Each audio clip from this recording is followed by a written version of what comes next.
Meantime, over in Victor, an arrest has been made months after a deadly stabbing in the town last summer. The suspect has now been charged with manslaughter.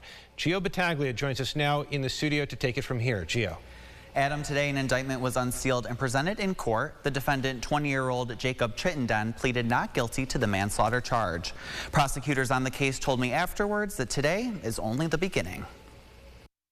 This is a manslaughter. Certainly it is a situation where we're talking about injuries as it relates to knife wounds and not gunshot wounds. So it's necessarily a closer combat type situation.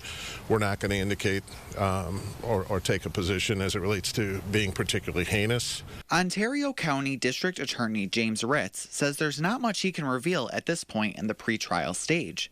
It would not discuss a motive behind the case. An investigation is not always about the whodunit part of it. It was fairly obvious that we were dealing with two people here. It was making sure that we were investigating every aspect of it. On the morning of August 5th, state police say they found two injured men on Cunningham Drive in Victor.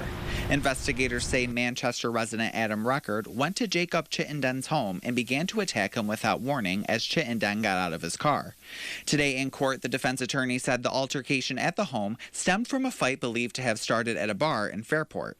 This is an individual, the deceased that is, that got in a fight with my client at a bar on the evening that this occurred and then followed him home.